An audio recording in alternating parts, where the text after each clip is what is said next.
Selamat pagi semuanya. Assalamualaikum.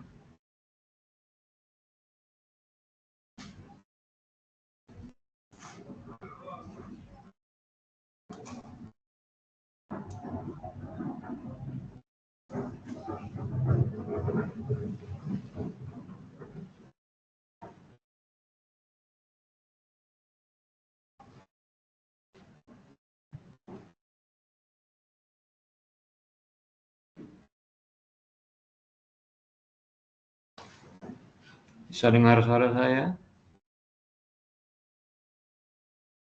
Bisa, Bapak. Oke. Baru 6 orang yang hadir ya. 8 orang, 8 ya Mbak ya? Harusnya. Iya, Pak. Harusnya 8.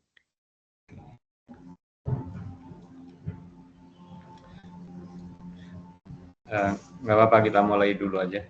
Ambil dulu yang lain. Kita bahas saja dulu yang tugas atau soal kemarin. Terakhir saya mengajar. Ada yang atau udah dikirim gitu ya, sebentar saya cek. Tugas pertemuan 5.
Anda bisa lihat tayangan saya?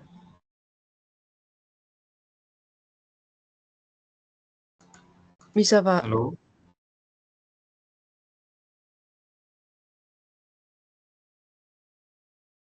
Ya, ini ada beberapa soal ya, kita lihat saja. Oke, saya cek.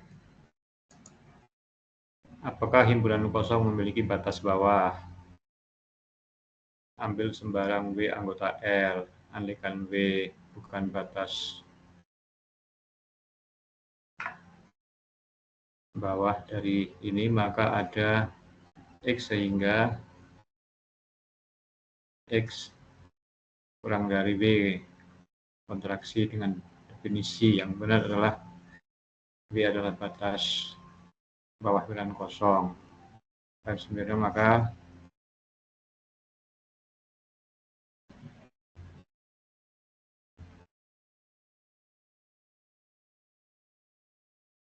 diambil sembarang.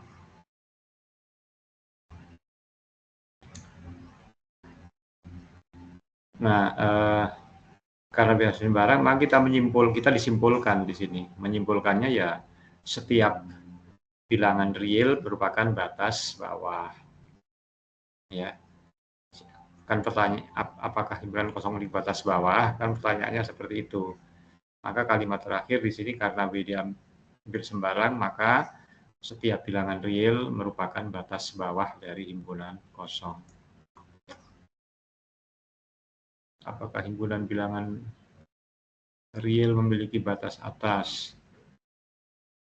Andaikan R memiliki batas atas, maka batas ada suatu bilangan M sehingga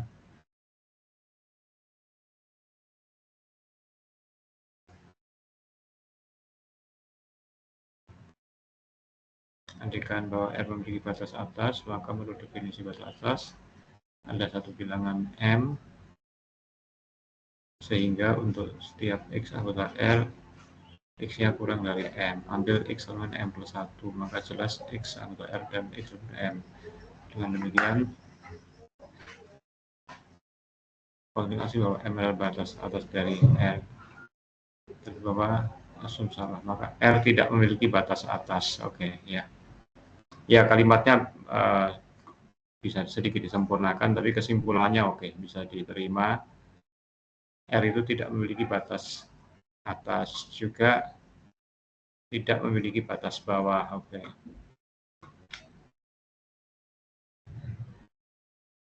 Apakah himpunan kosong memiliki supremum? Kan tadi, oke, kita lihat.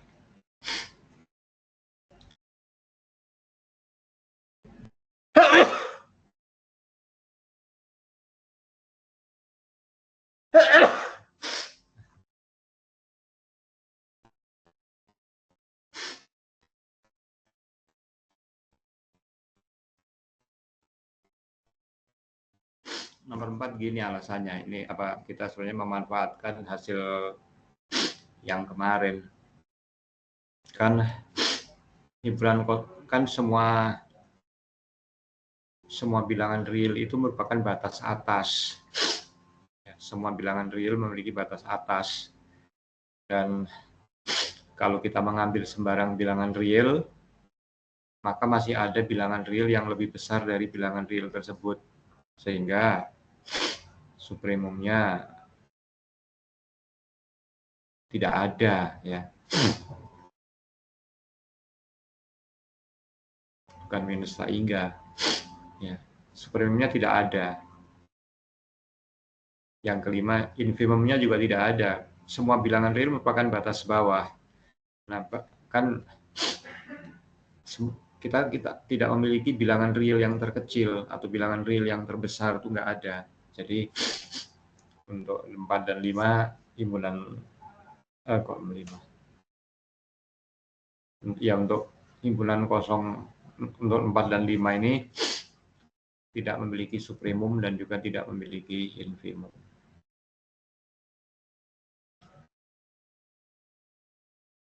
Enam dan 7 ini terkait dengan pertanyaan tadi nomor 2 dan 3.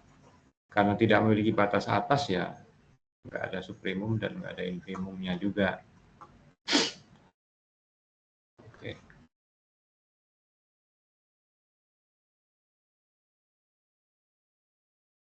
Oke.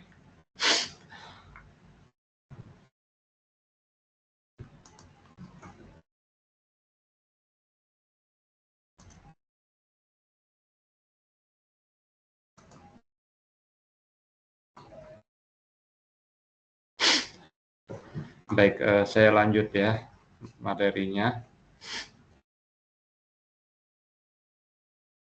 Terakhir saya sudah yang supremum infimum bukunya udah saya kirim ke Anda belum? Saya lupa ya. Sudah referensinya. Oke. Yang analisis real ya, Pak? Sekarang sebentar, ada grup teori probabilitas ya. Ya. Saya sekarang akan gunakan buku yang Marek Czapinski ya, Marek Czapinski. Saya share.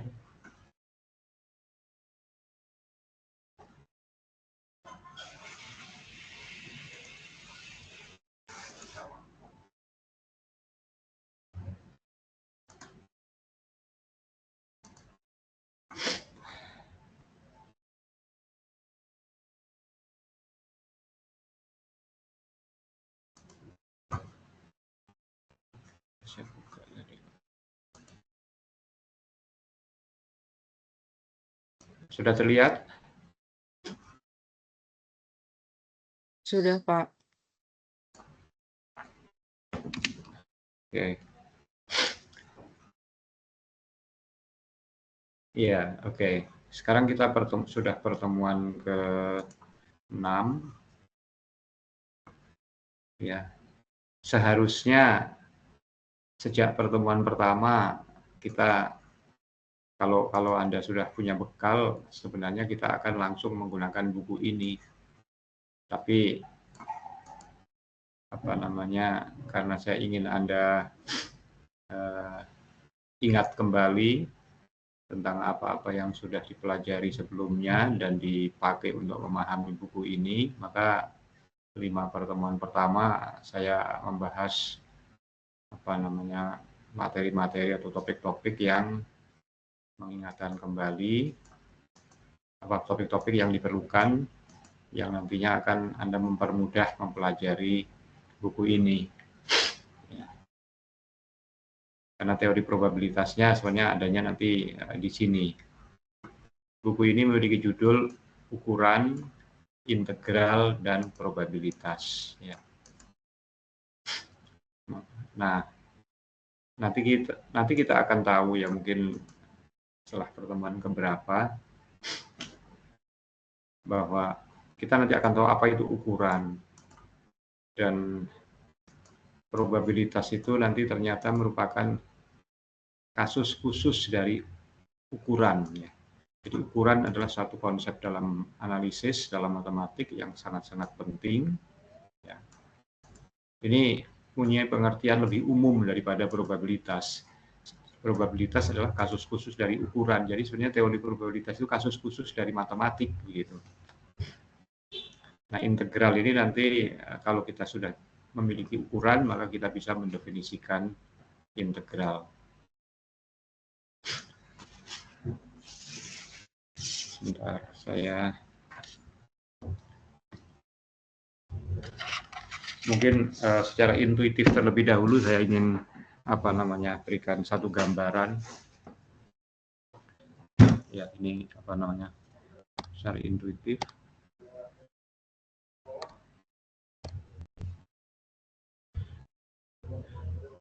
Kalau kita mengintegralkan fungsi yang bernilai 1 misalnya dari 2 sampai 5, jadi fx sama dengan 1 fungsinya, lalu kita mengintegralkan 2 sampai 5 fx dx, maka hasilnya integral 2 sampai 5 1 dx, hasilnya x dengan batas 2 sampai 5, dan ini sama dengan 5 dikurangi 2 sama dengan 3. Dan 3 itu adalah luas daerah yang saya arsir. Ya. Luas daerah yang saya arsir merupakan persegi yang panjangnya 3, lebarnya 1 kali 3. Maka luasnya sama dengan 3, panjang kali lebar. Ya.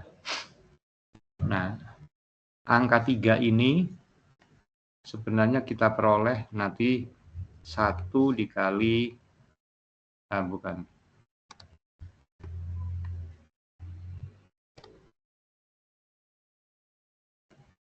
dikali panjang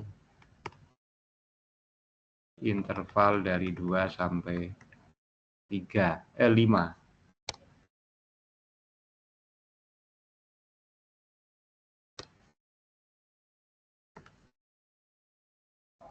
Nah, panjang interval dari 2 sampai 5 itu nanti kita definisikan sebagai jarak antara titik 2 dan 5. Ya. Dan panjangnya 3. Nah, nanti secara lebih umum lagi, panjang ini merupakan ukuran interval 2 sampai 5. Nah, di sini saya memunculkan pertama kali istilah ukuran, ya. Nah, ukuran itu apa ya? Itu yang nanti akan kita pelajari. Kalau panjang interval mungkin sesuatu konsep yang sudah bisa dipahami. Tapi nanti kita akan lihat definisinya. Baik, kita akan telusuri buku ini.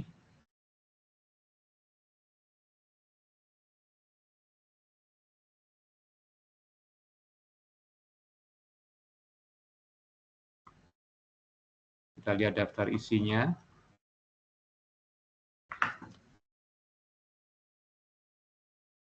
Nah, daftar isinya yang bab 1 membahas tentang himpunan dan fungsi. Kita sudah pelajari himpunan, kita juga sudah pelajari fungsi, countable dan uncountable set in R. Kita juga sudah tahu apa itu himpunan yang countable. Countable itu berhingga atau sebanyak atau bisa dicacah 1, 2, 3 dan seterusnya. Uncountable itu biasanya himpunan yang memuat interval, walaupun ada yang tidak, bukan interval tapi uncountable.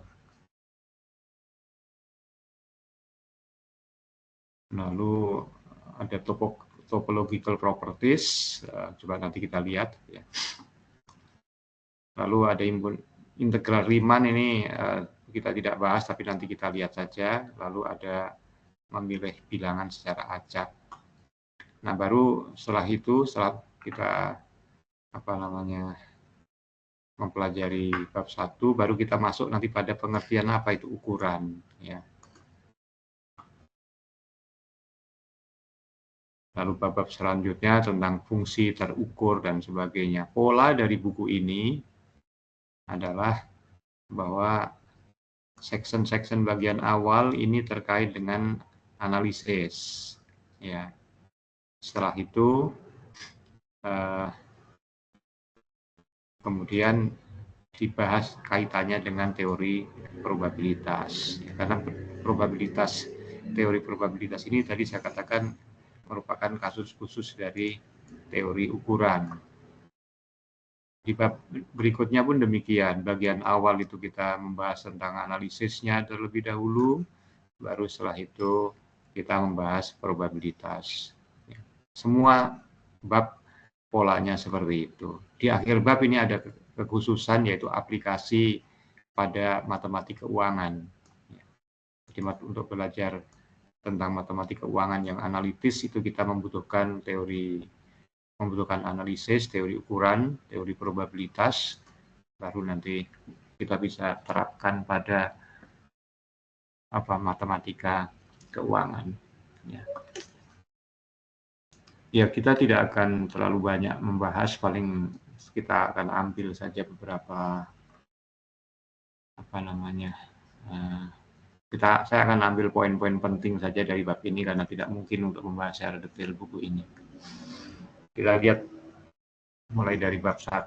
Bab 1 mungkin agak secara cepat saja.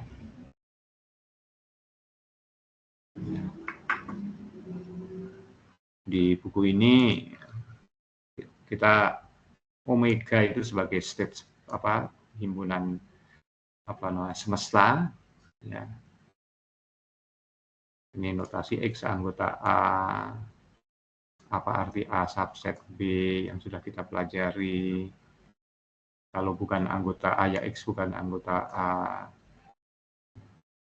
Kemudian irisan itu apa, kita sudah pelajari. Gabungan itu apa. Nah, ini ada istilah, ada uni komplement itu apa, sudah kita pelajari. Ada yang belum ini, different sudah ada, selisih. Ya.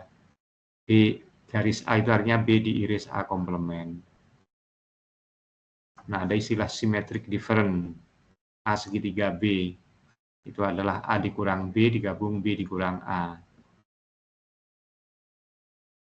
Himpunan A sama dengan B, sudah kita pelajari.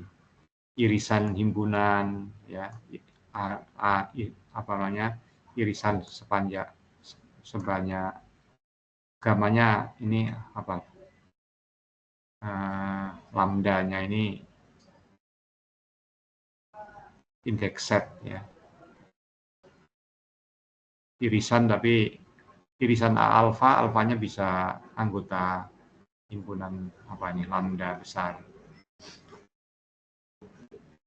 Lambdanya bisa himpunan berhingga, bahkan bisa juga himpunan yang uncountable.